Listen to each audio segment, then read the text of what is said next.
In today's video, we're going to look at the universe of estate planning documents. What are the core essential documents that everyone should consider having when planning their estate? My name is Gregory Singleton. I'm an estate planning and probate attorney with Signature Law. Signature Law is an estate planning and probate law firm that serves the Twin Cities and Greater Minnesota alike. Just as a reminder, if you like today's videos, please feel free to hit that like and subscribe button. It really helps support the channel. Also, a couple caveats before we get going. First of all, this video is for educational purposes. I'm not giving legal advice. And second of all, we are going to be talking about Minnesota law. Actually, in today's video, we're going to talk about general theory that is probably applicable to all states, but nonetheless, make sure you talk to an estate planning professional in your jurisdiction before you go to plan your estate. So what are some of the goals that people have when planning their estate? The ones I hear often are, we're looking to protect our legacy. That is what I see as an overarching view, looking to protect our family, make sure that the charities that we want to give gifts to or receive those gifts. We want to avoid taxes. We want to avoid probate. We want to protect our assets from medical assistance, etc., etc., etc. If we really break it down, what we're doing in estate planning is handling 6 different things. It breaks down into 2 acts. First act is when you're alive and incapacitated. The second act is after you've passed. And within those 2 acts, there are 3 categories. First of all is your money and finance, then is your health and body, and then is your guardianship of minor children. Let's start with your health and body. While you're alive and incapacitated, your healthcare directive is going to be the document that determines who is making decisions for you and on your behalf, as well as what you want those decisions to be while you're alive but incapacitated. The healthcare directive also helps make decisions or authorizes someone to make decisions and identifies what those decisions should be for your body after you have passed. For your minor children, we're going to look to the guardianship directive while you're alive and incapacitated. This is very much like the healthcare directive, and it authorizes an agent to make decisions on your behalf when you no longer can do so for yourself. After you've passed, however, we're going to look to your will, or if you have a revocable living trust-based plan, the pour-over will.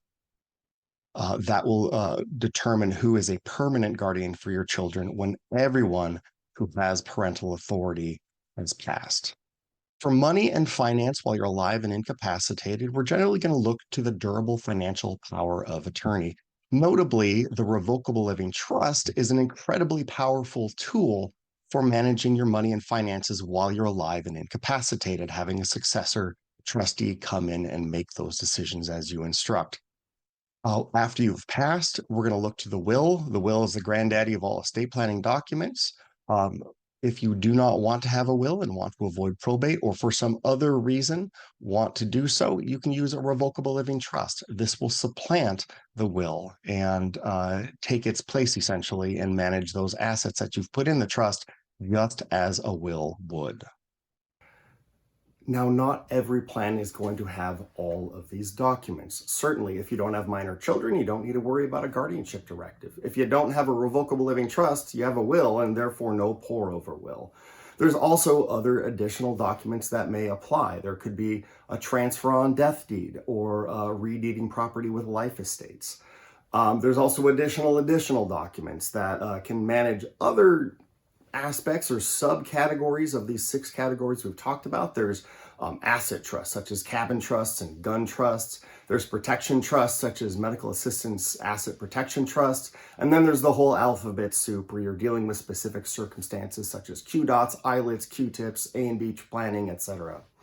But basically, we're looking to start with these 6 categories and make sure that they're covered within the framework of these 5 documents. And then from there, after talking with an attorney, we expand to make sure that your specific circumstances are covered. So that's my take on the universe of core estate planning documents. I hope you liked today's video. If you did like today's video, please feel free to hit that like and subscribe button. It actually really does help support the channel. We do a new video every other week, and right now we're getting into our essential series, so probably every other video is going to cover one of the core document types. As we go into each of these 5 documents, a little bit more detail, what they are, what to think about, what some strategies you could concern yourself with. If you have any questions, leave them in the comments below or just send me an email. We've had some great conversations recently. Otherwise, until next time, this is Gregory Singleton with Signature Law.